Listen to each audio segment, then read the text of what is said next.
Доброе утро, уважаемые телезрители, доброе победное утро. Мы начинаем прямую трансляцию из Уфимского аэропорта, куда сегодня прибыла награда «Звезда Героя России» Минигали Шеймуратова. Это историческое событие сегодня освещать будем мы, я, Евгений Романов, кандидат исторических наук Рамиль Рахимов, а также начальник отдела Национального архива Республики Башкортостан Зульфар Гатиатуллин. Мы находимся в комментаторской кабинке. Рамиль Насибулович, сегодня для республики, для всех жителей момент исторической справедливости. Да, сегодня объединяются две даты. Две даты — это 23 февраля 1943 года, день трагической гибели генерал-майора, и сегодняшний день, 9 мая 2020 года, 77 лет прошло с той поры. Доброе утро, Республика. Да, сегодня состоится торжественная церемония передачи Национальному музею Республики Башкортостан высокой награды медали «Золотая звезда Героя Российской Федерации» Минигали Шеймуратова. Мы видим вертолет, на котором республику доставили золотую медаль. И ожидаем, что сейчас начнется вот эта очень интересная церемония. Хайырлы республика, хаумагат хурматлы телевизор караушылар. Да, мы видим, что в Уфимском аэропорту выстроился почетный караул для передачи звезды героя. Рядом видим кортеж, который будет следовать сегодня по Уфе, и мы будем рассказывать вам. Звезду доставил военный комиссар нашей республики, генерал-майор запаса Игорь Харченко, поскольку звезда все-таки от Министерства обороны Шеймуратова. Вот мы видим прямое включение. Да, выносит звезду героя.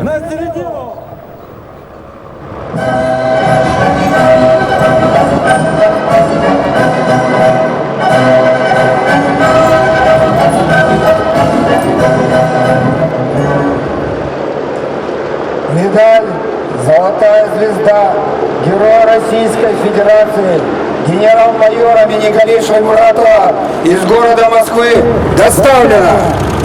Прошу передать главе Республики Башкортостан лично. Есть передать главе Республики Башкортостан лично.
Ну что ж, звезду героя принял подполковник Злобин Николай Анатольевич. Она была установлена в специальное крепление. Ну и в сопровождении кортежа награда направляется сейчас в Уфу. В составе почетного кортежа автомобиль УАЗ, мотоциклы К-750, М-72, бронетранспортеры БТР-80 с почетным караулом, а также автомобили инспекции, ГИБДД и, ну, естественно, телевизионных служб, которые ведут трансляцию этого мероприятия.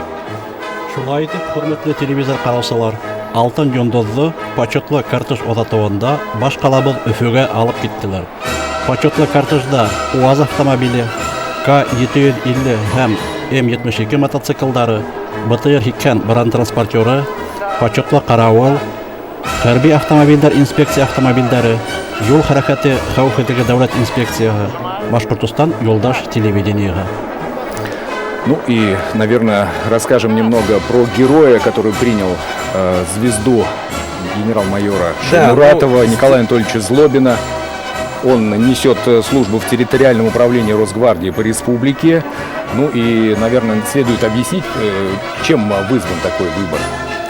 Ну, здесь еще, наверное, давайте отметим, что золотая звезда героя – это та медаль, которая дается герою Российской Федерации. А само звание Героя Российской Федерации было присвоено Мигале Шаймуратову указом президента Российской Федерации 30 марта текущего года, но к нему еще прилагается медаль. Вот медаль, которую должен носить герой, ну, в данном случае она передается нашей республике на вечное хранение, как очень такая важная реликвия этого героического подвига человека. А Николай Анатольевич наш герой, который сейчас сопровождает звезду. Он родился в Алма-Ате, закончил пограничное командное училище Вооруженных сил Республики Казахстан, но с 2002 года он служит во внутренних войсках нашей России. И вот, когда он находился в служебной командировке, была поставлена задача провести разведку. Это была Чеченская республика, место служебной командировки, Урус-Мартановский район. Утром 4 февраля 2010 года его группа обнаружила замаскированную базу боевиков, но оказалось, что боевиков там было очень много. Начался бой с превосходящим по численности противником. И вот в критический момент тогда еще майор Злобин, спасая жизнь своих подчиненных, приказал группе отойти на более выгодный рубеж, а сам стал прикрывать отход. И вот, обеспечивая прикрытие отхода, он получил ранение в грудь, но не покинул поле боя. Превозмогая боль, он бился до конца, потерял сознание, но врачи спасли жизнь отважного офицера. И вот указом президента Российской Федерации 4 августа 2010 года за мужество и героизм, проявленное при исполнении воинского долга, майору Злобину Николаю Анатольевичу было присвоено звание Героя Российской Федерации. Вот такому герою поручено сопровождать нашу сегодняшнюю золотую медаль. Да, личность, конечно, действительно достойная. Вот мы видим сейчас кортеж выезжает из аэропорта Уфа. Медаль, кстати, является знаком особого отличия высшего звания Героя Российской Федерации, присваиваемого за заслуги перед государством и народом, связанные с совершением геройского подвига. Звание Героя Российской Федерации, или неофициально Герой России, относится к отдельному виду наград, высшим званиям. Да, и вот в случае присвоения лицу этого звания по закону, оно присваивается указом президента Российской Федерации, на родине героя должен быть установлен бронзовый бюст, соответствующий надписью. А само звание было учреждено 20 марта 1992 года и продолжило традицию присвоения в 1934-1991 годах звания Героя Советского Союза. И вот сейчас мы видим среди героев России летчики-космонавты, военнослужащие, участники Великой Отечественной войны, летчики-испытатели, спортсмены, разведчики, ученые и многие другие выдающиеся люди нашей современной России. Но общее число известных присвоений звания Герой Российской Федерации по состоянию на 30 марта 1113 человек. Но речь идет об открытых. Да, Рамиль Всеволодович, вот мы видели сейчас указ о присвоении звания Героя России. Есть небольшие разночтения. Написано Минигалею Мингазовичу Шаймуратову. Дело в том, есть какая-то разница? Здесь никакой проблемы нет. Многие заметили это разночтение. Да, мы привыкли что его наградные документы готовило Министерство обороны, потому что это генерал-майор. И, соответственно, в документах Министерства обороны он значится так, так, как его записали когда-то в далекие 20-е, вернее, Ну, то есть они году. опираются на архивы. Да, на они источники. никогда не поменяют этого имени и отчества. И вот иногда, когда мы делаем поиски мемориал от погибших бойцов, говорим, что фамилия же неправильно, так не пишется фамилия. Ну вот так бойца записали, вот она Министерство обороны так и будет считать. Поэтому это понимание как Министерство обороны. Сейчас новые правила прочтения тюркских имен и отчеств, фамилий, и поэтому мы говорим так. Это разночтение, оно понятно, что разное звучание тюркского имени и в данном случае еще отчества было записано вот в одном варианте так, в другом таком. Здесь никакой, так сказать, проблемы мы не видим. Но, насколько мне известно, самого Шаймуратова в армии называли Михаил, да? Михаил Михайлович, по-моему. Ну, дело в том, что в те годы, вот в годы Великой Отечественной войны, была, что ли, не мода, такая вот традиция, где были сложные тюркские имена или монгольские имена, там тоже было много разных кавказских имена. Люди делали, в таком славянском варианте. И вот он был Минигали, Миша. Это такая, в общем, традиция была того времени, мы должны это просто понимать. Ну, давайте немножечко расскажем про биографию героя. По-моему, родился он в 1899 году, поправьте, если ошибаюсь, 15 августа. Это По была старому стилю. достаточно бедная семья. И работал Минигали Мингазович в пароходстве. Что-то там было связано, да, с речным пароходством бельским. Он устроился в Бельское речное пароходство, участвовал в навигации матросом. 2 навигации он прошел, пароход «Урал», мы это знаем.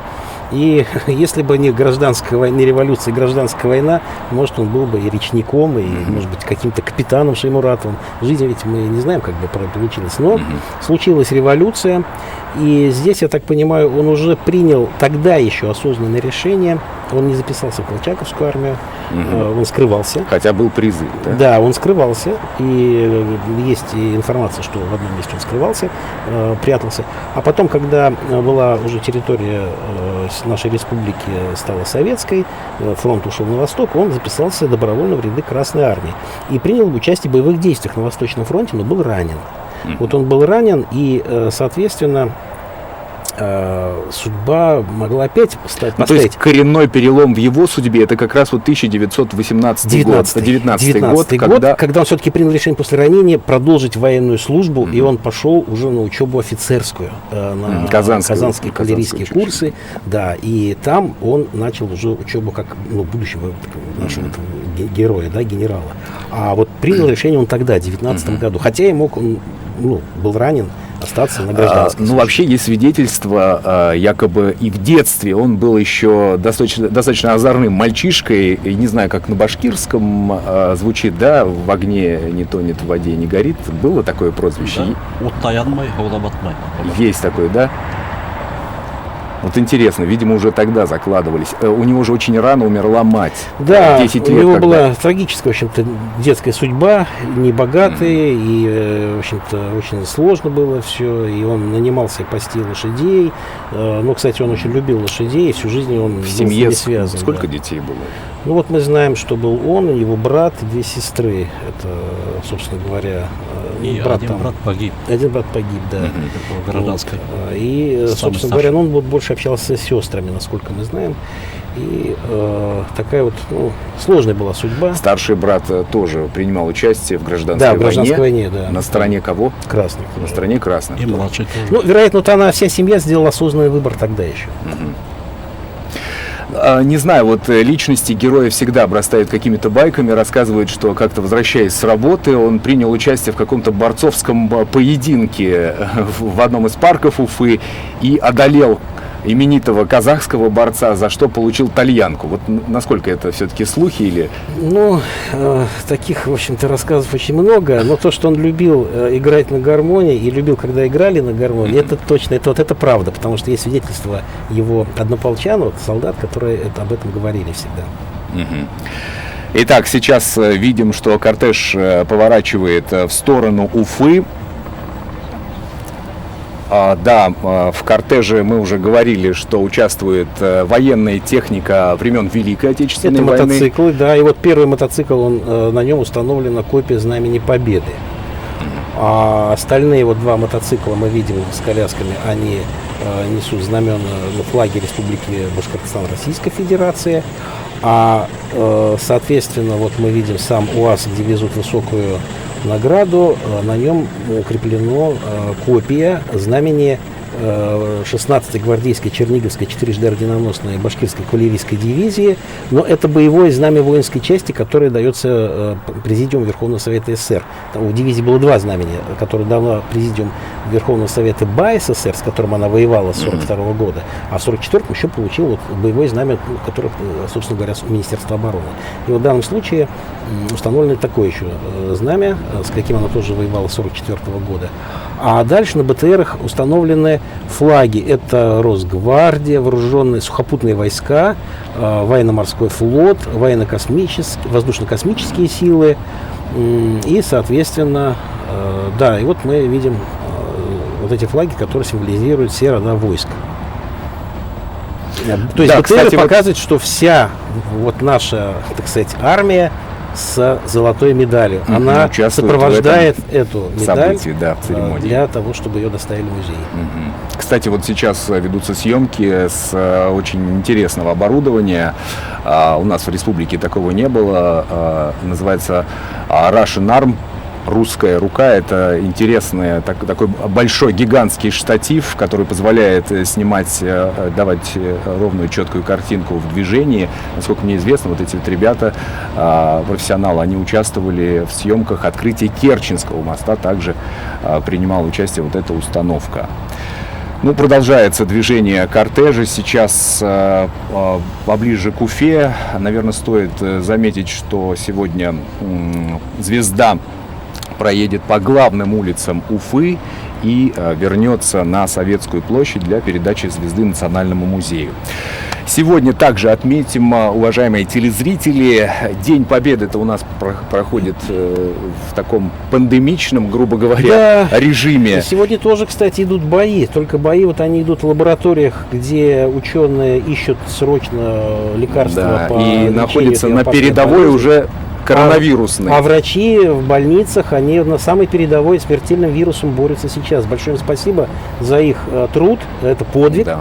А мы вот, кстати, проезжаем Сейчас место, где у нас идет строительство инфекционной больницы. Новой, современной, вот она строится, Да, вот и в ближайшее время она будет пущена, и она будет служить, вот там будет совершенно новейшее оборудование, и она будет служить вот этому большому проекту, который идет, в принципе, по всему миру. Сейчас везде создаются эти больницы для того, чтобы побороться с этим вирусом, спасти жизни людей. Это очень большая работа. А насколько мне известно, уже 26 мая должны принять первых пациентов.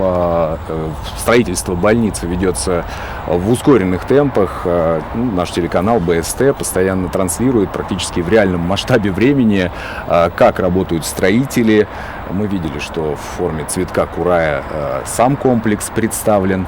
Ну, будем надеяться, что все работы будут завершены в срок. Кортеж следует в Уфу, проедет он по проспекту Октября. Сегодня также в разных точках по движению кортежа работают наши корреспонденты. Время от времени мы будем включаться для того, чтобы получать от них оперативную информацию. Ну и мне подсказывают, что сейчас уже наш корреспондент Анастасия Ильчебаева готова выйти на прямую связь и рассказать, что происходит на Советской площади. Настя, тебе слово.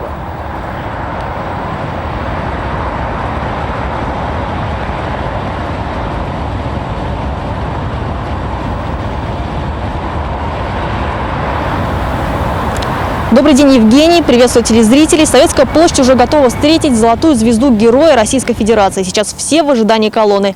За моей спиной находится красная дорожка, по которой уже скоро пройдет Герой Российской Федерации Николай Злобин и передаст награду в руки главы республики Радию Хабирову. На площади сейчас присутствует военный оркестр. Все отработано уже не раз, но несмотря на это, музыканты продолжают репетировать. И, конечно, в почетном карауле будут стоять военнослужащие 29-го отряда специального назначения имени Минигалиши Шаймуратова. Признаюсь, немного непривычно вокруг. Ведь обычно все торжественные мероприятия, проходящие на Советской площади, собирают сотни людей. А сейчас здесь только те, кто задействован в церемонии. Но я думаю, что следить за происходящим, глядя на экраны телевизоров, во многом даже выгоднее. Этот исторический момент можно будет увидеть самых лучших ракурсов.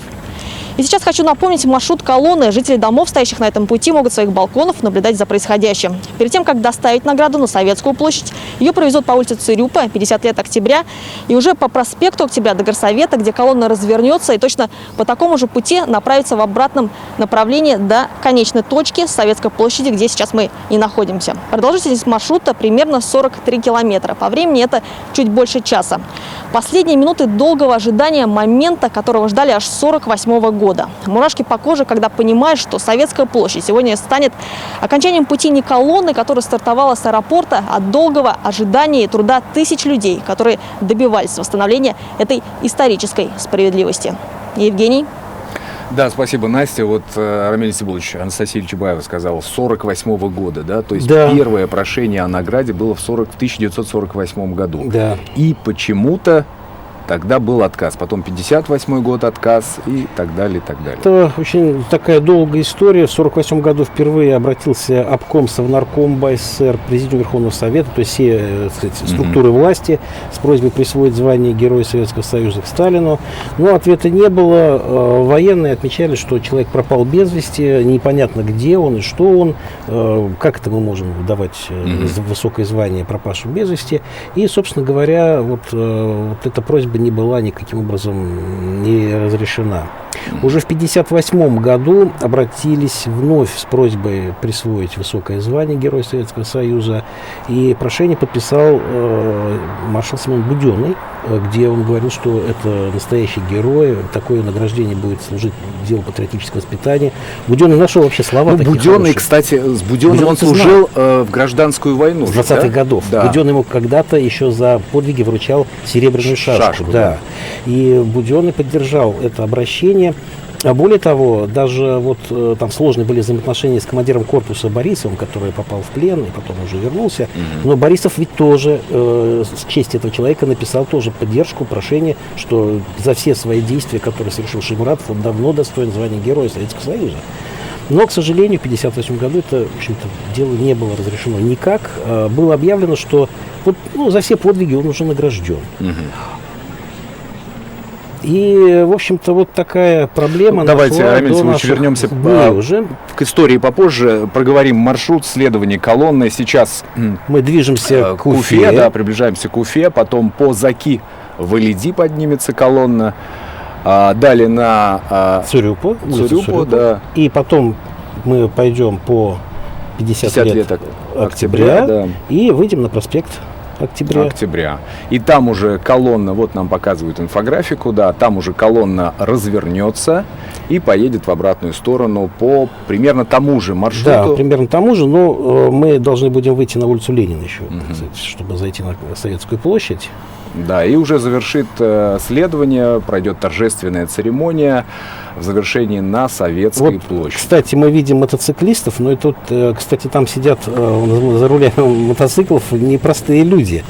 Это очень интересные наши земляки, выдающиеся спортсмены. Вот на одном мотоцикле находится Красников Николай Олегович, заслуженный мастер спорта, 20-кратный чемпион мира. Буланки Дмитрий Александрович, тоже заслуженный мастер спорта, чемпион мира в личном зачете, 4-кратный чемпион Европы. Богданов Михаил Анатольевич, мастер спорта международного класса, занял 3-е место в личном зачете чемпионата мира, чемпион мира в составе команды России. Чичков Иван Евгеньевич, кандидат в мастера спорта, занял 2-е место в личном чемпионате Европы и 1-е место в командном чемпионате России. И Богданов Никита Михайлович, кандидат в мастера спорта, занял 3-е место в личном чемпионате Европы и 1-е место в командном чемпионате России. Ну вот с какой скоростью сейчас едет примерно колонна? Где-то 40 километров. 40. Мне кажется, Да. им сейчас очень тяжело, нашим мотогонщикам, удержать эту скорость на мотоцикле. Там надо еще и сопровождать эту дистанцию, надо всегда соблюдать, Да, должна да, быть да. очень... Ну, это профессионалы своего дела. Мне да. кажется, они обязательно справятся. Колонна продолжает свое движение. Да. Шулай итеп, дәүләт наградаһын алып барусы машиналар араһында К-750 һәм М-72 мотоциклдары, Рәсәй Федерацияһы һәм Башкортстан Республикаһы дәүләт флагтары, еңү байрагы менән Кызыл йондоз алып барусы УАЗ автомобилендә 16-нчы гвардия Башкорт кавалерия дивизияһының хәрби байрагы күсермәһе. Яуда күрһәткән хәрби батырлыктары өчен Башкорт кавалерия дивизияһы Ленин, Кызыл байрак, 2-нче дәрәҗә Суворов, 2-нче дәрәҗә Кутузов ордендары менән наградлана. оҙаҡламай кортежды Ағиҙел йылғаһы өҫтөндә һауала Первушина аэродромынан күтәрелгән юғары пилотаж төркөмө ҡаршы аласаҡ. Да, действительно, сегодня кортеж будет сопровождать пилотажная группа, но пока еще по картинке мы не видим ее. Чуть позже к этому вернемся. Но... Вообще над нами сейчас, вот над кортежем, летит вертолет. Он сопровождает от аэропорта до момента встречи с пилотажной группой. Вертолет, он несет на себе два флага Российской Федерации и Республики Башкортостан. То есть вот с неба группу сопровождает вертолет, как почетный эскорт такой воздушный. А пилотажная группа из Первушина, это очень, кстати, интересная группа, которая была создана в 2016 году.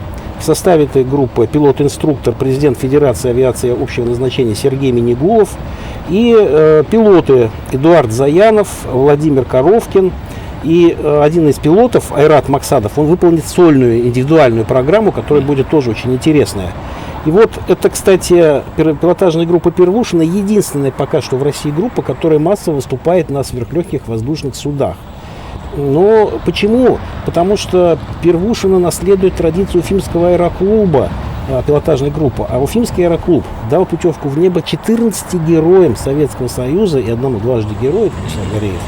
Такого количества отважных летчиков нет в списках ни одного аэроклуба. Вертолет с флагами Российской Федерации и Республики Башкортостан как раз над кортежем. Хорошо, что благодаря современным технологиям мы можем получать такую красивую картинку, впечатляющую, да, и видеть просто красивейшие планы панорамы. Но, Рамиль Насибович, давайте вернемся все-таки к генералу Шаймуратову. Насколько вот мне известно, во время гражданской войны от Буденова он получил не только шашку, но и красные шаровары, да, как было заведено в то время. Ну, красные шаровары выдавались отличившимся бойцам. Красный шаровар — это вообще было наследие царской армии. У гусарских полков им были положены краповые чекчиры, ну, это шаровары такие, из такого сукна очень крепкого, темно-красного, дорогого. Они были на складах, парадные, потому что это была форма. Гусары воевали в Первой мировой войне, но в защитной зеленой форме. Вот эта парадная форма, она и лежала.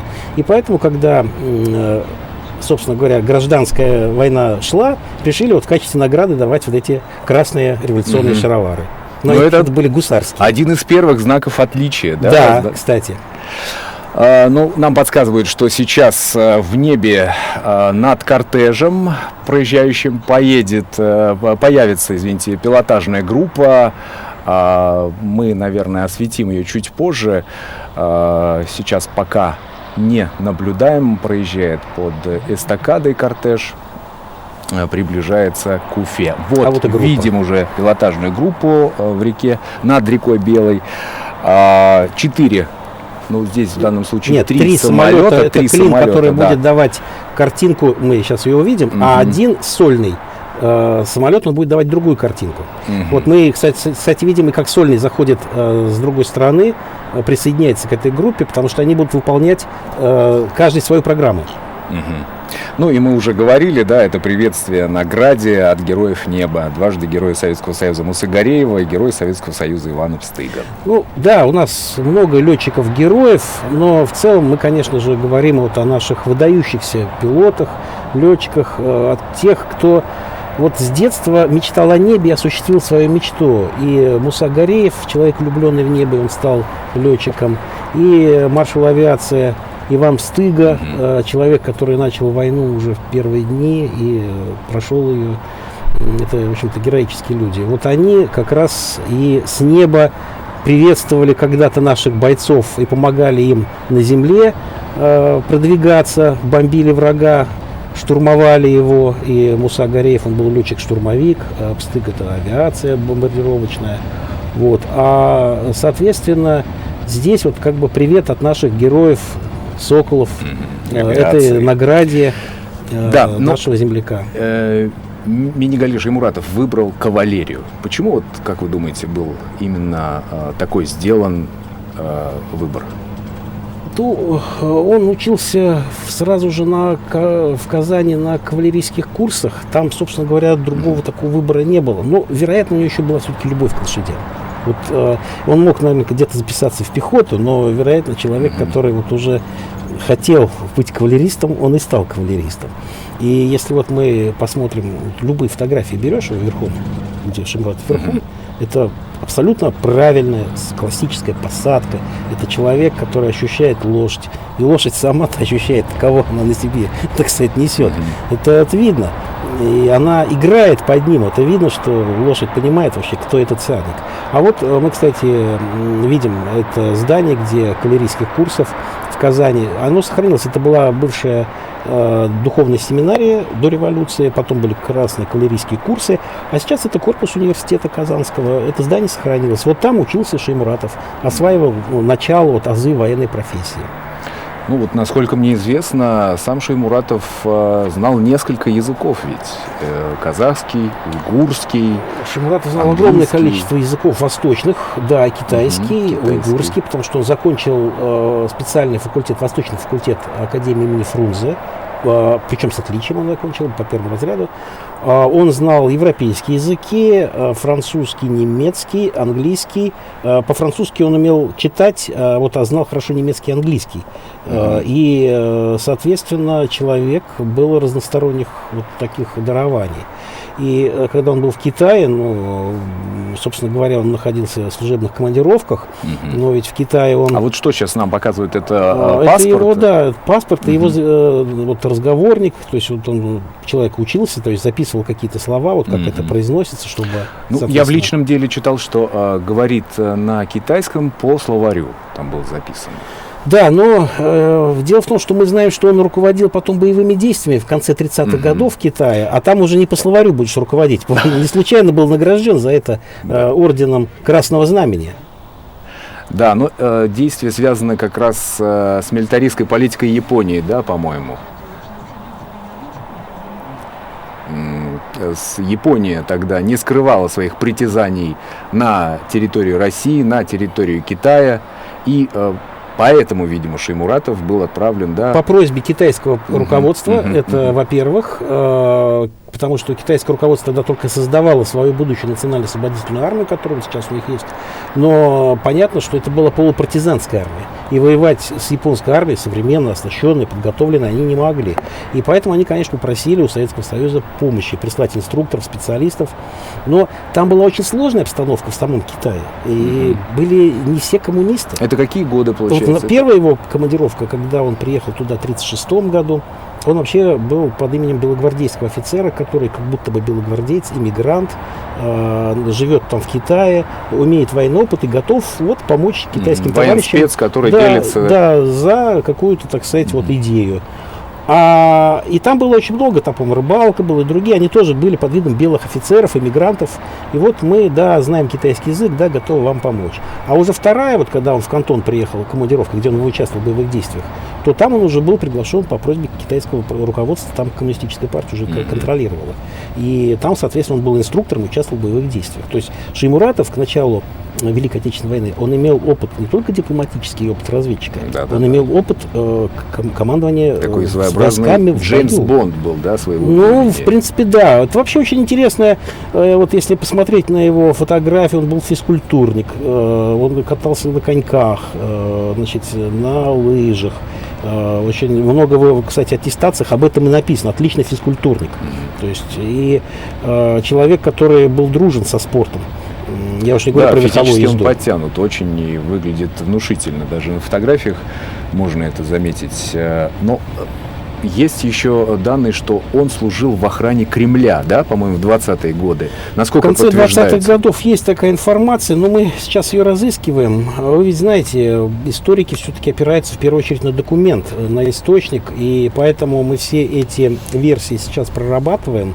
И вот пока что я вам не могу сказать, да, утвердительно и какие-то даты точно, потому что, ну, необходимо посмотреть, найти документы. Мы сейчас работаем над этим вопросом и уточнением биографии героя нашего, это обязанность наша. И, разумеется, мы постараемся об этом, в общем-то, сказать.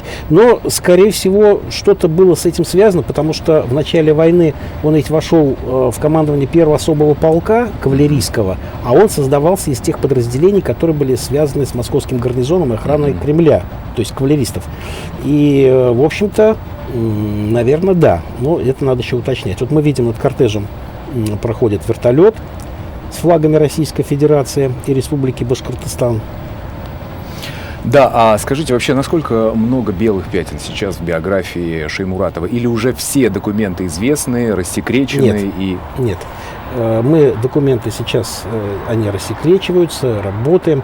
В 20-е годы вот фигура пилотажа делается сольная фигура пилотажа, это белый дым.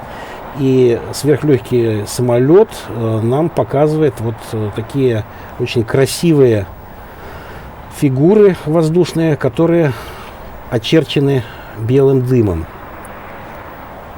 20-е годы практически нам мало известны. Судьба становления будущего командира, рост его. Учеба в Академии Фрунзе нам понятна пока что. Есть у нас и документы, и аттестация. Тема Китая, что-то знаем, многое не знаем еще. Но то, что знаем, это и так. Это засекречено. Да, данные. пока что засекречено. Но то, что сейчас рассекречится, то, что мы узнаем, это так просто удивительно. И вот потом он работал в управлении разведки, был во главе отдела. Это засекречено, это 40-41 год. И затем в составе первого особого кавалерийского полка. Он же был в корпусе Доваторова. Да, Льва Доваторова. И за оборону Москвы, кстати, и за героизм он получил тоже вторую награду высокую. Орден Красного Знамени. Да, и в 41 году получить такой орден, это тоже надо было совершить подвиг. Кстати, вот мы до конца тоже не знаем, а какие подвиги он там совершил. Там за что-то ведь дали. Вот это надо тоже уточнить. Но он защищал Москву.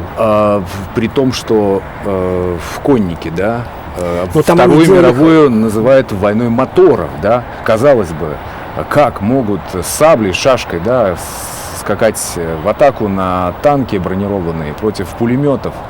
А вот все равно получается так, что кавалерия находила применение себе. Кавалерия находила применение. Дело в том, что все армии того времени имели в своем составе кавалерию. Вот иногда люди смеются, но это только отсталая Красная Армия. Нет. И армия Вермахт имела, и СС имели кавалерийские полки. И имели это армия Франции, Польши, соответственно, британская армия. И армия США, кстати, которая высаживалась, тоже имела кавалерию. Вот мы видим, пилотажные группы сейчас присоединятся к нашему кортежу. Вертолет уходит с позиции, которая может помешать работе пилотажной группы. И, собственно говоря, мы сейчас ожидаем вот этого воздушного шоу над кортежем, где едет в Уфу золотая звезда Героя Российской Федерации, которая присвоено звание Героя Российской Федерации Шеймуратову, которая, в общем-то, должна теперь храниться вечно в Национальном музее нашей республики. И кавалерия была. Ну, кавалерия, конечно, это была ездящая пехота. Не надо уж думать, что все ходили только с шашками или саблями, рубили там. Точки, спешивались. Это была быстрая возможность передвижения войск. Не зависели от топлива, собственно говоря. Ну, нужен был, конечно, фураж. И, разумеется, где-то она ходила в дальние рейды. Это было вот... Это очень мобильные бригады были. Конечно, для нее дорог-то и не надо было практически. Не такие шумные, наверное, да? Да. Поэтому кавалерия использовалась. Кавалерия в годы Второй мировой войны и в годы, конечно, нашей Великой Отечественной войны, это род войск, который воевал. Ну, в большей степени, конечно, в спешенном варианте, в окопах, также с винтовками, с пулеметами, с пушками. Единственное, что у кавалерийских дивизий артиллерийская поддержка была слабой. Лишь в 1944 году в состав Башкавдивизии вошел танковый полк, вот это укрепилась артиллерийская часть, а до этого были дивизионы. Вот мы видим группу пилотажную Первушина, которая сейчас готовится нам показать очень интересные фигуры пилотажа. Ну что ж, продолжим мы следить. Да, появляется это флаг Республики Башкортостан. Да. Цветовая гамма флага Республики Башкортостан. Это фигура называется клин, кстати. Да, скажу, что появится еще и флаг России. Да, да, ну два флага у нас здесь как приветствие. А вот, кстати, Рамиль Насибулович, как формировалась Башкавдивизия? Это 42-й год, зима, да? она начала формироваться Там с же 41 года. Там же были, в принципе, не конники, да, не кавалеристы. Люди учились держаться в седле с самого нуля. Были и кавалеристы, разумеется, потому что была традиция, и почему создавалась здесь кавалерийская дивизия, потому что когда был дан такое, значит, постановление Государственного комитета обороны, то было понятно, что надо было учитывать особенности национальной республики, что здесь традиции есть конной службы. Ну да, хотя, я думаю, в каждом хозяйстве можно. Да, но, конечно, тех кавалеристов, которые вот браво могли скакать, их так не было, их Там надо было готовить. была И своя. Шаймуратов готовил, и командиры полков, там были очень интересные, в общем-то, моменты, связанные с обучением их. Шла работа большая по сколачиванию дивизии, по обучению, вот, собственно говоря, держаться и на лошади, и не только держаться, но и, собственно говоря, воевать. И эта, в общем-то, работа была выполнена Шаймуратом в короткий срок. И комиссия, когда приехала в начале марта 1942 года принимать готовность, отметила, что дивизия готова. Ее Как можно приняли Шаймуратова бойцы? Шаймуратов появился в конце декабря, 25 декабря 1941 года. Это был назначенный наркоматом обороны командир дивизии. И, соответственно, все ожидали, что вот будет строгий уже герой обороны Москвы, опытный полковник, вот что будет, как будет. Но увидели, что да, это строгий, требовательный командир, но в то же время это человек, который был с солдатами на одной волне. Это была, о нем говорили, что он был душой дивизии. И вот многие воспоминания шаймуратовцев, а я вот их еще застал и общались, они говорили, что он был очень простым в общении, никогда себя не строил, я там начальник, а вы мои подчиненные. Он своим примером учил солдат. Вот, кстати, много даже есть фотографий, где он показывает, как надо винтовку там, значит, заряжать, что-то делать. Он пытался своим примером... Он свой человек. Да, и солдаты ему доверяли. Вот за такого командира, конечно же, солдаты были готовы идти и в огонь, и в воду. И если Шаймуратов в огне не горел и в воде не тонул, то и его подчиненные тоже такие же были. Вот мы видим, кортеж у нас выходит на улицу Заки-Валиди. Да. Сейчас они направляются на Советскую площадь, да, по пути следования, следующая точка. Да, вот, кстати, мы видели в аэропорту почетный караул, и на Советской площади тоже будет почетный караул. Очень интересная воинская часть. Это 29-й отдельный отряд специального назначения имени генерал-майора Шаймуратова, войск Национальной гвардии Российской Федерации. Отряд был сформирован 18 мая 2004 года в Уфе. И за массовый героизм и отвагу, стойкость и мужество, проявленные личным составом отряда в боевых действиях по защите Отечества и государственных интересов в условиях вооруженных конфликтов, и учитывая его заслуги в мирное время, указом президента Российской Федерации 21 ноября 2012 года отряду было присвоено почетное наименование имени генерал-майора Шаймуратова. Сегодня отрядом командует полковник Дмитрий Валерьевич Косуха. Так что отряд тоже связан с именем нашего героя. И он не случайно, он заслуженно, во-первых, находится здесь, в почетном карауле. Но мы видим, что все воины на расстоянии 2 метра и в масках, потому что таковы требования сегодняшнего дня. Они в уставе даже были не прописаны, но теперь, я думаю, в уставе они тоже будут прописаны. Да, в огне не горят, в воде не тонут, но вот с коронавирусом нужно все-таки быть настороже. И давайте, наверное, скажем о самом ордене, да? Не все знают, что на звезде написано «Верность», «Мужество». Это мы говорим об ордене, долг... который был у нас учрежден в 2019 Орден году. Шаймуратова. И 23 февраля были первые награждения. Глава республики наградил людей, которые совершили лично подвиги, спасая людей. И да, это очень красивый, кстати, орден. И на его, собственно говоря, в обрамлении портрета Шаймуратова в профиль вот написаны эти интересные слова: верность, мужество, долг. Это, по сути, характер легендарного генерала. Те принципы, которые всегда верны нашим людям. Да, и еще раз напоминаем, что сегодня мы ведем прямую трансляцию. Начали в Уфимском аэропорту, где сегодня приземлился вертолет с звездой Герой России Минигали Шаймуратова. И сейчас кортеж следует уже по улицам Уфы. Также в разных точках города работают наши корреспонденты, и они рассказывают нам свежую информацию о том, что происходит вокруг, и какие-то интересные данные, детали. Нам подсказывают, что сейчас наш коллега готовится к выходу, но пока он готовится, давайте, Рамиль Насибулович, еще раз обсудим, продолжим обсуждать личность Минигали Шаймуратова. Вот вы говорили, что башкирская кавалерийская дивизия, да, была достаточно мобильным корпусом, участвовала во многих сражениях. Каким был боевой путь дивизии? Под Москвой битва. Нет. Дивизия под Москвой не воевала, сам Шаймуратов воевал. Да, в корпусе Льва Даватора он был. Дивизия начала летом 1942 года на Брянском фронте, оборонительных боях. Причем очень хорошо воевала. Да, продолжим чуть позже. Сейчас нам подсказывают, что готов выйти на связь наш корреспондент.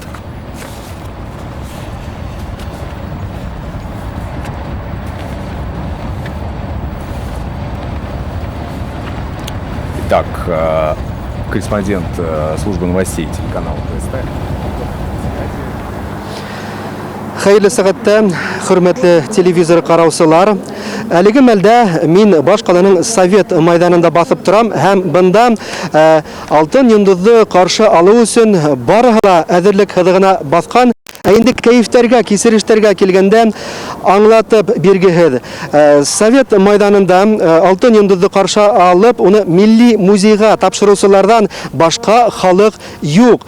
Шуга карамастан үзеңдә меңәрләгән, хәтта миллионлаган кеше арасында торган кебек хис итәһең. 1947-1952 елларда ла Минигали Шаймуратовка Советтар Союзы Герое исемен бирүләрен һорап, ил башкаларына хаттар җибәрелгән. Әмма улар җавапсыз кала. Тупланган документлар да ниндидер серле шартларда югала. Ни тигәндә Минигали Шаймуратов халык герое. Был югары исемде уга халык тарафынан күптән бирелгән.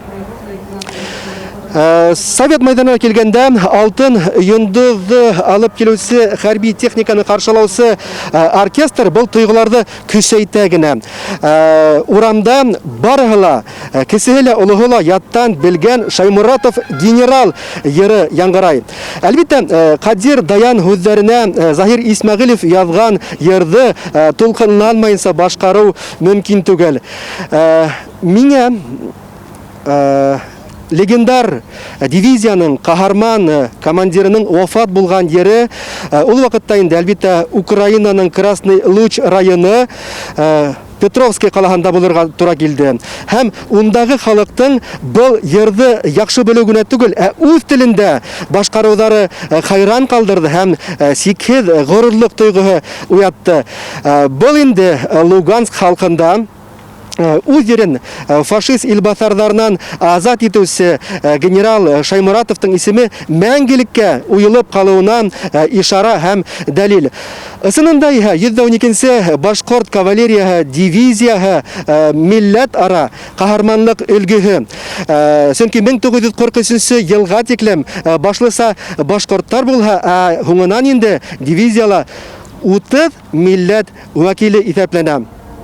Әйткәндәй, Советтар Союзында милли дивизиялар байтак була. Инде уларның Кабарды-Балкар, Калмык, Чечен, Ингуш атлылары гына һугышка инә. Һәм әйтергә кирәк, тап безнең дивизия гына таркатылмайынса, һугыштың адагынаса, эл багаса барып етеп дан яулай. Дивизияның 78 яугиры Советтар Союзы Герое исеменә лайык. Бындай батырлыктарды күрһәткән башка бер генә хәрби бәйләнеш тә юк. Һәм бүген был югары награда 79-га йетте. 112-нче Башкорт кавалерия дивизияһы күрһәткән каһарманлыктар хөрмәтенә Мәскәү 15 тапкыр салют аткан. Һәм Миңлегали Шаймуратовка Рәсәй герое исеме бирү инде 16-нчы тапкыр салют атуга тиң. Айнур, рәхмәт. Без бүген тарихи минуттарның шаһиты. Зур тулкынлану кисерәбез. Безнең күз алдында тарих языла. Айнурның әйткәннәренә өстәп, шуны әйтергә теләр инем. 2019 елның 23 февралендә Башкортстан Республикаһы башлыгы карары нигезендә Шаймуратов ордены булдырыла. Һәм иң беренчеләрдән булып, ошо орден менән 112-нче Башкорт кавалерия дивизияһы ветерандары Мөгин Нагаев, Габделхай Зарипов, Бөек Ватан һугышы ветераны Кашаф Сәмиғоллин, Афган һугышы ветераны Илдус Халитов, Төньяк Кавказда терроризмга каршы операцияларда катнашучы Иске эшләр министрлыгы хезмәткәре Руслан Гайнуллин, укытучы Екатерина Першина, балаларды һәм өлкән яшьтәгеләрне коткаручы почта хезмәткәре Эльвира Шаяхмәтова бүләкләнде. Спасибо, Зульфар Габитович, за интересную информацию. Ну вот мы видим, когда Айнур выходил на прямую связь, что на Советской площади выстрел. А вот нам показывают архивные данные, архивное видео вручения ордена Шаймуратова, да, которое проходило... Вот, кстати, из того же отряда 29-го, который у нас сейчас в почетном карауле, этим же орденом награжден Вадим Сафин, снайпер, который был, в общем-то, вот в большой такой сложной операции военной. Он был ранен. И, собственно говоря, после этого ранения он был комиссован с воинской службы, но он попросил своим личным рапортом оставить его на службе, и специально был дан такой приказ главнокомандующего внутренними войсками оставить его на военной службе. И вот ефрейтор Сафин был награжден вот этим орденом генерала Шаймуратова. То есть вот у нас служат какие люди. Рамиль Всеволодович, ну почему так получается, что орден Шаймуратова, да, народное признание 48-го года буквально просили о вручении звезды Героя тогда еще Советского Союза, теперь получается Героя России. Вот как бы интересно сам Миңлегали отнесся к этому. Ну, я не знаю, как бы он отнесся, это сложно все. Наверное, с юмором, потому что человек был очень открытый, веселый, вот есть воспоминания. Он любил поддержать и песню, и когда играли на курай, очень любил послушать. И человек, который относился, наверное, очень к жизни спокойно, такой вот выдержанный человек. Я думаю, он бы не ходил, бы не просил сам этого, потому что то, что он совершил, требовало награждения. И вот в 2012 году, кстати, возвращаясь к этой теме, тоже было обращение к президенту Российской Федерации с просьбой наградить Шаймуратова уже званием Героя России, но, к сожалению, не получилось. В нашей республике прошла акция в поддержку этого обращения, были подписи, тысячи подписей. И в конечном итоге в 2015 году к министру обороны обратился Асхат Гадельшин, председатель Совета ветеранов Башкавдивизии, но ему было дано разъяснение, что вот все награждения, они были уже произведены, Шаймуратова как будто бы награждать нет смысла. И здесь, конечно же, большую настойчивость провел в этом вопросе Ради Фаритович. Он изучил документы, в общем-то, попросил специалистов проанализировать действия Шаймуратова, и Ради Фаритович лично побывал в Донбассе, в Луганской Народной Республике, на месте боев нашей дивизии. Село Петровское. Да, село Петровское, да. И на месте гибели нашего генерала он пообщался с местным населением. Оно ведь свято хранит память о наших героях, а ухоженные памятники, которые вот в результате конфликта были разрушены, они их восстановили. Они даже, может, вот многие дома не восстановили, а памятники башкирским конникам они восстановили. И там свято хранят память о наших героях и в музее, и, собственно, в нескольких музеях там есть экспозиция, и Шаймуратов для них это тоже герой, это их герой. Он у нас общий герой, это герой же России. Да. И... Ну вот вы говорили, что не было свидетельств гибели Шаймуратова, якобы пропал без вести, а ведь есть воспоминания. Были, да, конечно же. И в конечном итоге вот... местных жителей, да? Да. Специалисты подобрали, в общем-то, материалы, показали, за что можно наградить Минигале Шаймуратова как именно героя. Не просто вот, погиб, конечно, погиб, это очень трагически, но погиб он, повел войска, солдат в бой, это раз. Но он ведь и разработал, он спас знамя дивизии, маршрут. Он разработал выход корпуса, он же был замкомандира корпуса еще одновременно, и другие-то дивизии вышли практически без меньших потерь. Башкирская дивизия в силу вот этого конфликта с командиром корпуса попала, кстати, просто под пулеметный удар. Борисов и Шаймуратов. Там были сложные взаимоотношения, два генерал-майора, два конника. Но Борисов был его начальником. Да, а Шаймуратов был замкомандира корпуса. Там были сложные взаимоотношения. Шаймуратов, вероятно, имея свой опыт, предлагал провести сначала разведку, а потом выводить войска. Но Борисов настоял, что нет, необходимо сейчас. И Шаймуратов был вынужден, понимая, что он отправляет солдат, по сути, на смерть, пойти с солдатами, это потому что он не мог их бросить. Подтвержденный факт, что якобы Борисов нетрезвый в окружении. Есть несколько свидетельств совершенно разных лиц, оружием. И документы, которые Ради Фаритович вот привез нам с Луганска, ему ветераны передали для вечного хранения воспоминания, в том числе адъютанта командира 15-й дивизии, который был там. Об этом тоже написано. То есть есть такие свидетельства, и мы им не можем не верить. Но, соответственно... Войска ведь находились в окружении. Да, они выходили из дальнего рейда и находились уже в окружении. И, в общем-то, мы показали, что есть возможность как-то наградить. И вот Ради Фаритович добился того, чтобы он встретился с президентом Российской Федерации Владимиром Владимировичем Путиным. Он ему рассказал о Шаймуратове, объяснил, рассказал о том, какой подвиг и что конкретно сделал Шаймуратов.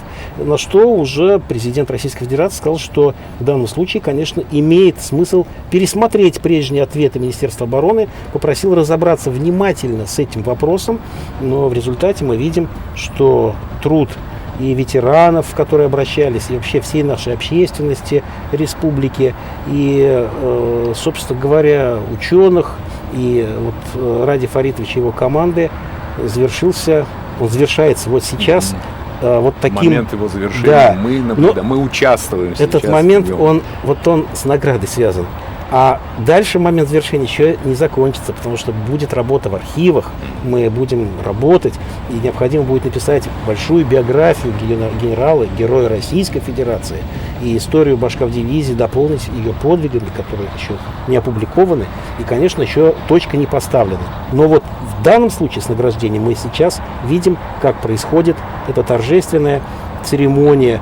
Приближается, кстати, золотая медаль кортеж, героя, проехал по проспекту Октября. Сейчас разворачиваются они на горсовете и уже направляются в обратную сторону к торжественному моменту на Советской площади. Да, действительно, сегодня исторический день, эпохальное просто событие для всех жителей нашего региона. Торжество справедливости исторической, орден, звезда Минигали Шаймуратова прибыл на родину, и сегодня мы ведем прямую трансляцию с этого замечательного, великолепного во всех отношениях события. Скажите, пожалуйста, Рамиль Насибулович, Борисов, вот его судьба как сложилась дальше? Он попал в плен, был в плену. То есть они не вышли из окружения? Нет, погибли два генерала, Шаймуратов и Дудко, в бою погибли, захоронены там, они похоронены в братской могиле. Тут Извините, перебью. Шаймуратов, получается, они шли уже на верную смерть. Да, но Шаймуратов не мог отправить солдат погибать, а сам остаться, знаете, где-то. То есть он спрятаться. Возглавлял. Да, это был честный человек, который не мог поступить по-другому. Мы это понимаем. И он погиб, и генерал Дудко погиб, тоже герой. Соответственно, Борисов попал в плен, отсидел в лагерях немецких, вернулся.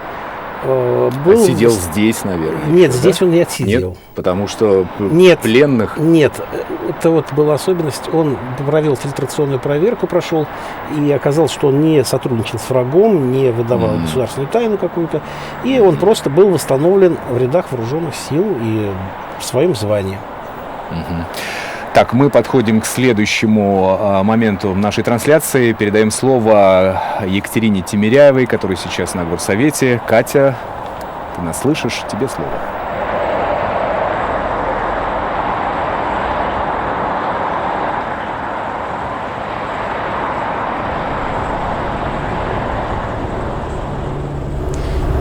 Коллеги и уважаемые телезрители, здравствуйте, приветствуем, поздравляем всех с 9 мая, с этим великим днем в истории нашей страны. Мы находимся в Уфе, на проспекте Октября, в районе Горсовета и площади имени Ленина. Каждый год традиционно здесь проходил парад в честь победы в Великой Отечественной войне и Бессмертный полк. Кстати говоря, в прошлом году был установлен рекорд. Количество участников Бессмертного полка, которые прошли вот на этой территории, составило более 112 тысяч человек.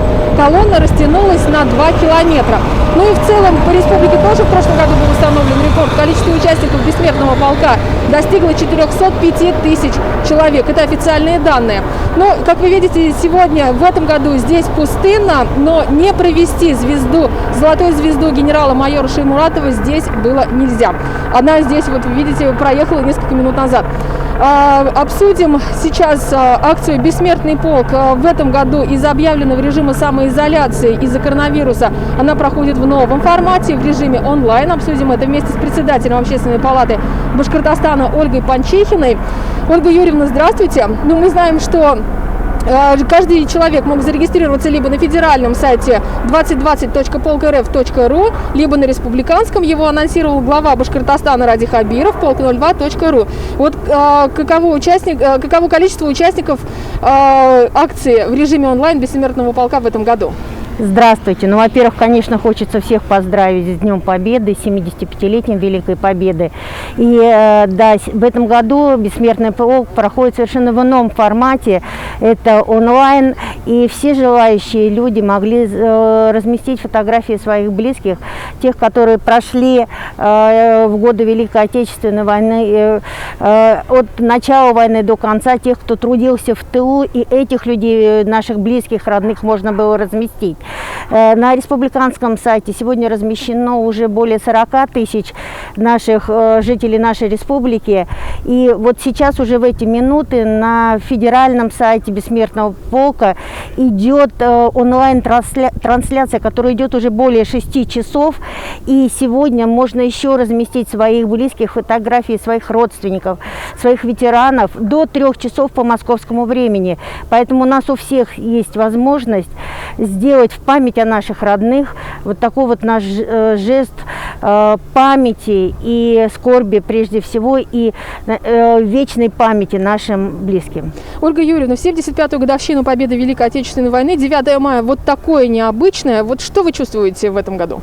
Но оно действительно необычное. Мы вот и в масках, и чувствуем, что гордость, во-первых, за наших предков, за наших близких, наших ветеранов, тружеников тыла, тех, кто позволил нам сегодня здесь стоять. Да, ситуация не самая лучшая, и мы это прекрасно понимаем, но оставаясь дома, мы можем сейчас помочь другим людям, помочь врачам, которые на передовой сейчас сохраняют жизни наших жителей. Спасибо, поэтому Ольга Юрьевна. Мы можем вот только так встречать сейчас. Спасибо большое. Ну а я напомню, что в эфире главного республиканского телеканала Башкирского спутникового телевидения будут транслироваться клипы на основе фотографий, которые оставили пользователи на сайтах Бессмертный полк. Вот ранее их озвучил, еще раз повторю, 2020.polkrf.ru, это федеральный сайт, и республиканский polk02.ru. Обязательно участвуйте, еще есть время. Коллеги. Спасибо, Катя.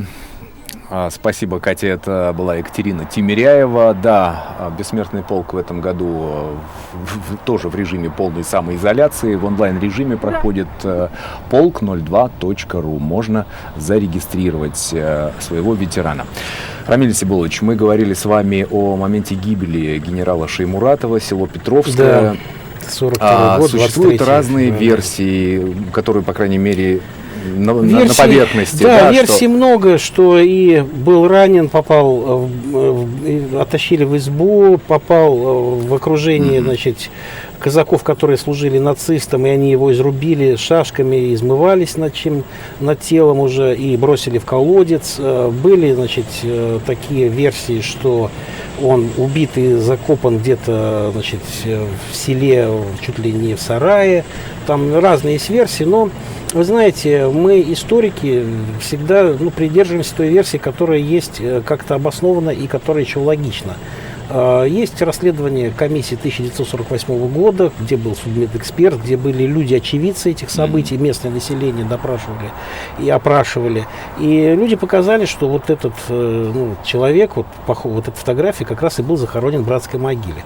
Поэтому, в общем-то, мы сейчас считаем, что в братской могиле в Петровском похоронен вместе со своими солдатами, вместе со своими героями-воинами и генерал-майор, гвардии-генерал-майор Минигали Шаймуратов. А все остальные версии, если они есть, почему они не были реализованы, вот если кто-то может это доказать, пусть покажут какой-то колодец или еще что-то, и мы проведем раскопки, да, и, собственно говоря, есть возможность провести генетический анализ. У нас есть люди, которые связаны с этим родом Шаймуратов, и мы, в общем-то, можем тогда эту версию рассматривать. Но в данный момент это разные версии. Я считаю, что надо считать то, что мы и считаем комиссией 1948 года. И, разумеется, конечно, генерал погиб и захоронен вместе со своими солдатами. Это очень важно. Братскую могилу никто раскрывать не будет, потому что она охраняется законом. Это братская могила. То, что он погиб, есть свидетели со стороны, собственно говоря, башкавдивизии. Их несколько человек это видели. И, соответственно, это героическая смерть нашего героя. А сегодня звезда героя Минигали Шаймуратова продолжает движение по улицам столицы Республики Башкортостан. И сегодня, конечно, мы видим итог большой работы, проделанной специалистами, ветеранами, общественностью и, конечно же, главой республики Радием Хабировым. Это, несомненно, исторический день. Бүгінгі тарихи вақиғаны Башқұртстан халқы 1942 елдан берлі күтті. Минигали Шаймуратовқа герой исеме берілуін ышанып күтті. Белгестер, ямәгать эшмәкәрләре, ветерандар, Башкортстан башлыгы Ради Фәрит улы Хабировтың ныгышмалылыгы менән халкыбызның өмете тормышка ашты. Медаль хакында берничә һүз. Был медаль дәүләт наградаһы. Медаль алтындан алгы ягында 2 шыма кыры саткылы 5 ослы йондоз формасында эшләнгән. Авырлыгы 21,5 грамм. Йондозның үзәгеннән нурның түбәһенә тиклем 15 мм. Медальдың артка ягы шыма, уртаһына Рәсәй герое дип язылган. Үске нурда медальдың хан исәбе теркәлгән. Медаль калыпка илмәк һәм сынга менән беркетелә. Уның эске өлеше Рәсәй Федерация флагы ише. Өстөтле муар тасма менән каймаланган. А скажите, пожалуйста, вот сейчас в архивах республики есть, кстати, такой, тренд, что ли, я не знаю, все архивы оцифровываются. Да. В республиканском есть материалы по биографии генерала Шаймуратова. Будут ли они в свободном доступе? Как их можно посмотреть, изучить, ознакомиться? В принципе, вот Зуфар Габитович может это подтвердить. Я могу сказать, что вообще надо хранить исторические документы в архивах. Там есть специальные условия, это государство берет на себя и это право, и там все это очень внимательно следят и сохраняют. Очень хорошая традиция показал наш глава республики, который посетил наш национальный архив и передал те документы, воспоминания ветеранов и свидетельства жителей Луганска о гибели дивизии, о боевых действиях, о партизанском движении, о том, как спасали наших воинов, как хоронили их. И это все эти документы он передал в архив. А в архиве показали новые документы, которые рассекречены, связанные с формированием башкавдивизии. Эти документы сейчас находятся на свободном доступе. И, конечно, любой исследователь может прийти их, прочитать, и будут они опубликованы. И архивисты, кстати, мы видим бумаги, которые передали воспоминания, это глава республики нашей передал. Вообще Ради Фаритович очень внимательно относится к этой проблеме. Это не просто разовый шаг, съездил в Луганскую область. Нет, он и съездил в Луганскую область, он и контролирует формирование архивов. И я вообще хотел бы сказать такое обращение, что ли, к нашим гражданам, у кого есть дома какие-то очень важные документы исторические, связанные с Великой Отечественной войной и с периодом даже послевоенным или каким-то другим, пожалуйста, сохраняйте эти документы в архивах. Надо их передавать в архив, где уже сотрудники их опишут, будут хранить в соответственных условиях, и это никуда уже не потеряется, не денется. Это достанется уже следующим следователям, следующим поколениям. Это очень важно. И, конечно же, здесь Ради Фаритович дал такой пример, как надо поступать, как надо, в общем, хранить память. Вообще, когда мы говорим об архивах, там хранятся ведь не только документы, там хранится огромный фонд фотографий. И вот фотографии – это тоже очень важный источник, это документ, который позволяет нам реконструировать память о прошлом. Там хранятся и электронные документы, там вообще очень много вещей, которые, в общем-то, свидетельствуют о прошлом, хранится. Да, уважаемые телезрители, вы смотрите сейчас прямую трансляцию. Сегодня звезда героя имени Галиши Муратова прибыла в Уфу. Отчет движения кортежа сегодня начался в Уфимском аэропорту. И вот с этого момента, примерно час, наверное, назад, мы комментируем все происходящее на экране. Также сегодня в комментаторской кабинке, я на всякий случай напомню, мои коллеги. Это начальник отдела башкирского архива Зульфар Габитович, историк, человек, которого всегда мне приятно видеть, потому что узнаю очень много интересного о нашей республике, Рамиль Рахимов. И сегодня в ходе вот этой трансляции, спасибо большое, Рамиль Сибулович, вам за такие интересные факты, интересные пояснения по биографии генерал-майора Шеймуратова. Кстати, вот по поводу дивизии, послевоенной ее истории, она ведь закончила в Бранденбурге с Берлинской операцией, а затем весь 7-й корпус гвардейский, он стал механизированным. От кавалерии отказались, они перешли на технику, и его отправили в Азербайджан на службу. Он стал 31-й механизированной дивизией, стал называться. Затем он стал в 50-е годы называться 25-й мотострелковой, затем стал 23-й гвардейской мотострелковой. И вот затем дивизия была выведена из Азербайджана в 92 году на территорию Российской Федерации. А куда делась, собственно говоря, вот эта слава Бранденбургского корпуса краснознаменного, ордена Ленина, ордена Суворова? Сейчас это 24-я отдельная гвардейская Бранденбургская ордена Ленина, краснознаменная, ордена Суворова бригада специального назначения, которая базируется в Новосибирске. Вот это почетное наименование она получила в 2013 году. То есть традиции нашего корпуса, где была башкавдивизия, они сейчас продолжаются вот в этом отряде спецназа в Новосибирске. И, собственно говоря, традиции башкирских конников, они там и теперь тоже продолжаются. Да, ну о традициях раз заговорили, давайте вспомним про то, что не всегда практически ассоциируется с именем генерал-майора имени Галиши Муратова. Это, конечно же, песня. Да. В каком году она появилась? Вообще песня была написана в годы войны. Автор музыки Загир Исмагилов, автор стихов Кадыр Даян. Очень, очень непростая судьба была у этой песни. Песня была очень непростая, потому что ее народ сразу поддержал и начал петь. Через какое-то время вообще считали, что песня народная, ее сочинил народ, и музыку сочинил народ. И это, наверное, самая лучшая награда композитору и автору стихов. Раз народ, значит, вот так оно и есть. И в конце 40-х годов, когда начались вот такие гонения, песню даже запрещали, что это такое, мифология какая-то, что это, как это генерал не тонет, не горит. Но народ пел. Вот эту песню запретить было невозможно. И сейчас, конечно, для нас эта песня – это очень важная память народная. Мы приближаемся, кстати, к Советской площади.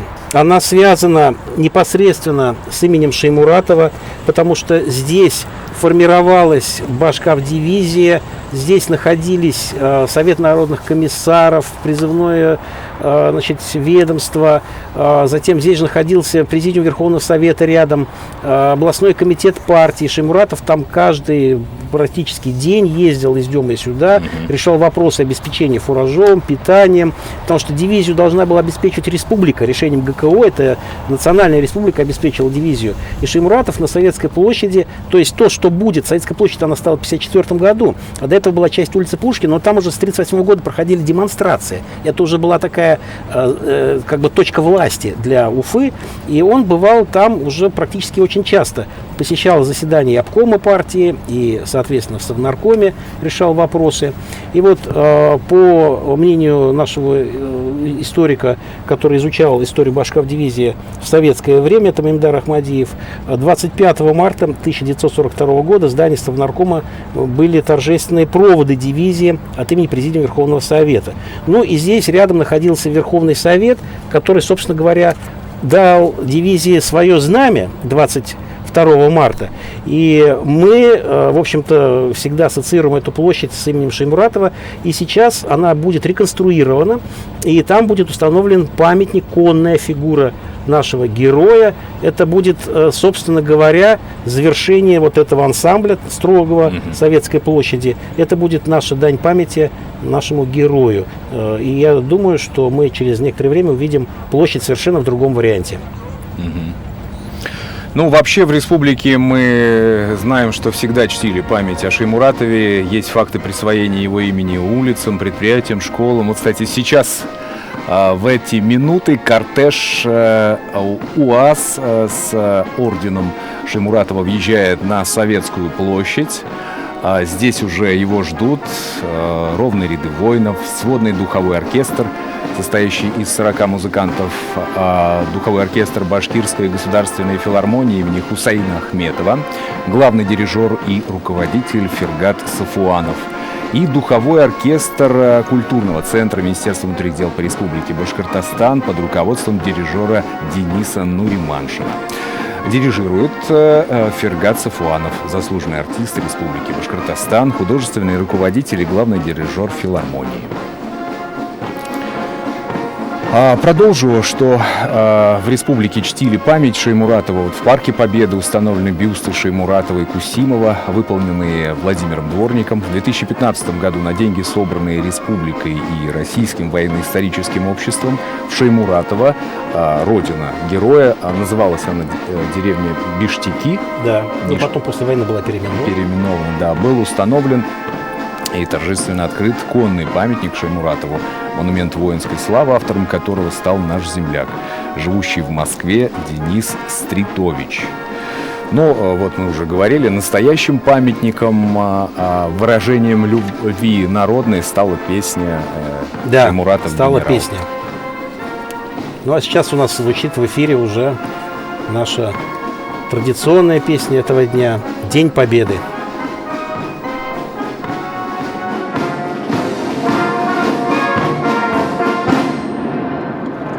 Для встречи с фронта на краб!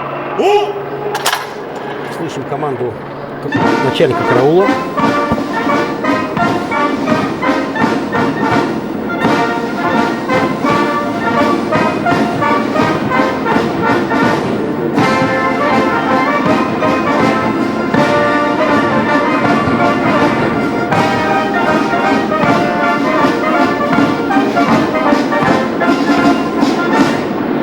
Товарищ глава Республики Башкортостан, указом президента Российской Федерации генерал-майору Минигали Шаймуратову присвоено звание Героя Российской Федерации. Передаю вам медаль «Золотая звезда Героя Российской Федерации» для вечного хранения Республики Башкортостан.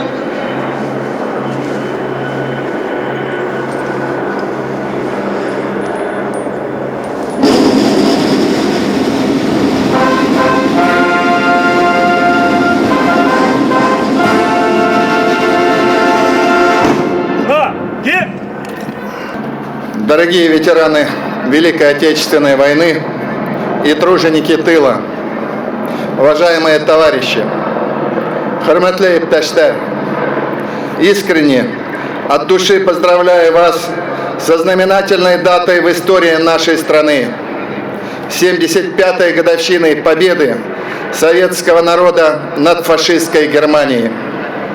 Война затронула каждую семью в нашей стране. Это главный для нас всенародный праздник. Мы активно готовились ко Дню Победы, но опасность, которую несет масштабная эпидемия, слишком высока. Поэтому президент страны Владимир Владимирович Путин принял непростое решение перенести дату юбилейного парада на Красной площади. Но мы уверены, он обязательно состоится, в том числе и в нашей республике. Оставаясь дома, мы достойно отдадим дань памяти нашим героям. Сегодня ровно в 7 вечера будет объявлена общенациональная минута молчания. Сразу после нее мы выйдем на балконы, выставим в открытых окнах портреты наших родных ветеранов. Тех, кто сражался за Родину, трудился в тылу. И от души всей страной споем День Победы. Уважаемые друзья, Башкортостан всегда славился своими батырами. Сегодня я обращаюсь к вам с Советской площади Уфы. Именно здесь, в марте 1942 года, командир башкирской кавдивизии Минигали Шаймуратов доложил руководству республики о подготовке к отправке на фронт. Наши конники храбро бились, наводили ужас на врага. В своем последнем походе генерал Шаймуратов доказал, что нет выше чести, чем погибнуть, сражаясь за Родину. Прошел не один десяток лет, прежде чем награда нашла героя. В это сложное время указ президента России о присвоении нашему земляку посмертно звания Героя России стал для всех нас проявлением высочайшего уважения к личности знаменитого комдива и к его подвигу. Об этом долгожданном событии мечтали несколько поколений нашей республики. Народ Башкортостана безмерно благодарен Владимиру Владимировичу Путину за восстановление исторической справедливости. Будем стараться быть достойными памяти великих людей. Не отступим, так же, как они, перед трудностями и испытаниями. Сегодня я передаю золотую звезду генерала Шаймуратова на вечное хранение в Национальный музей республики. Это великая награда, гордость всего Башкортостана, символ подвига и несокрушимой силы духа наших земляков. Их имена всегда будут жить в наших сердцах. Уважаемые товарищи, победа далась нашему народу ценой огромных потерь. Прошу почтить светлую память всех павших минутой молчания.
Вечная память героям, вечная слава. Желаю нашим уважаемым ветеранам здоровья и долгих лет жизни. Земной поклон вам, дорогие фронтовики и труженики тыла. С праздником, товарищи! С Днем Победы! Байрам менен, еңеуке күні менен. На пле! Плечо! Налево право! Вот! Шагом! Марш!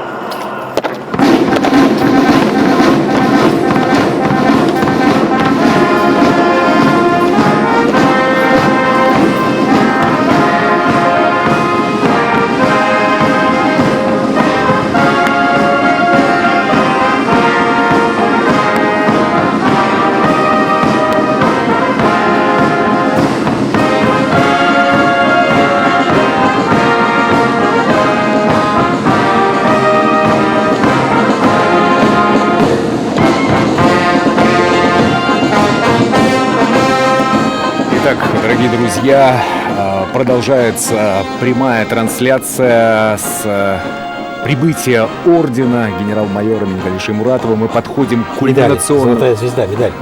Медали, да. Кульминационному моменту передачи звезды Национальному музею Республики Башкортостан. Вот мы уже говорили, что в нашем регионе многое делается для увековечения памяти генерал-майора, в частности, на родине земляка в Кармаскалинском районе. Шул бүгінгі күнде Минигалия Шаймуратовтың якташтары легендар генералдың исемен мәңгеләштерү буенча бик күп эш башкара. Тарихыбызга, данлы үткәнебезгә карата хөрмәт өчен кырмыскалаларга олы рәхмәт. Минем күзәтүләремчә, республикабыз районнарында, авылларда халык яуда ятып калган батырларын онытмай, обелисклар, хәрбиләр йөргән урындар тәртиптә тотыла.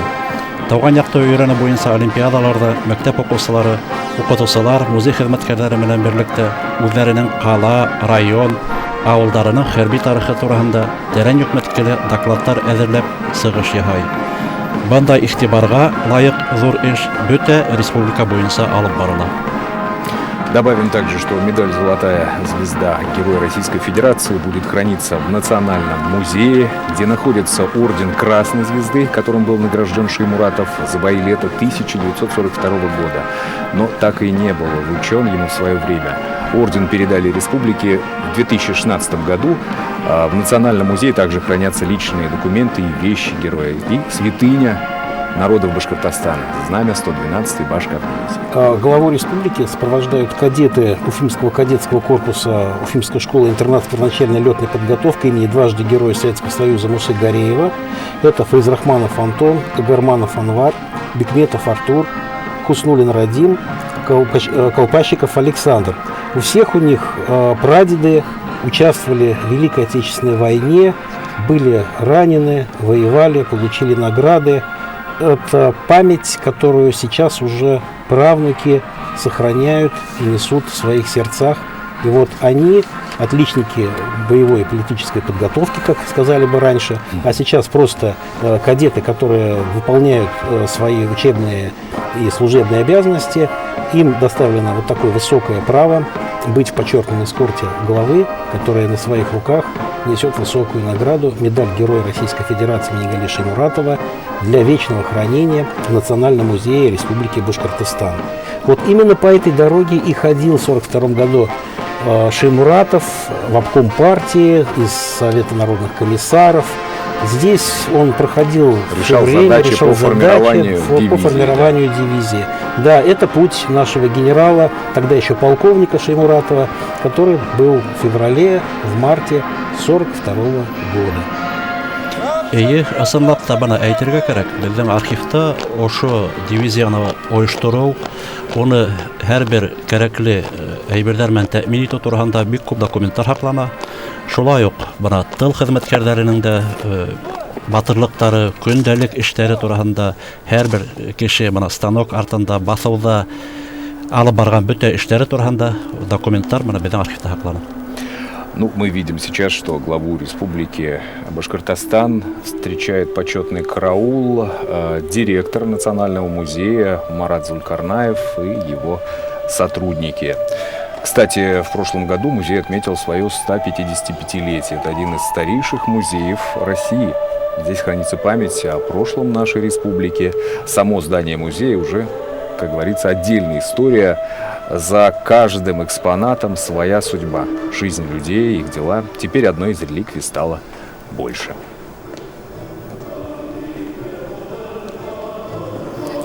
И также отметим, что в ближайшее время звезду героя смогут увидеть жители Башкортостана.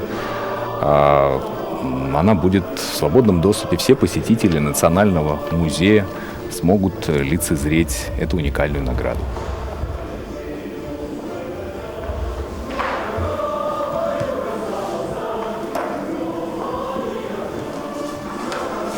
Подписывается акт приема передачи на баланс музея. Это все-таки предмет, музейный предмет, и только согласно акту он принимается на хранение. Вот теперь уже золотая звезда героя, она передана на вечное хранение в нашу республику, Национальный музей Республики Башкортостан. Вот такой большой на задачу выполнен. Так что пусть сохранится здесь, на память всех, в знак уважения нашего родственника, наших героев. Спасибо, Эдуардович, от всего башкирского народа и от потомков генерала. Спасибо. Ну а мы завершаем прямую трансляцию торжественной церемонии передачи в фонды Национального музея Республики государственной награды Российской Федерации Героя России, медаль «Золотая звезда». Миргали Шаймуратовка, Тере Йондор. Башкортостан Юлдаш телеканалында калыгыз. Байрам менен барыгыздыла. Бүйөк еңүү байрамы менен. С праздником, друзья! До новых встреч!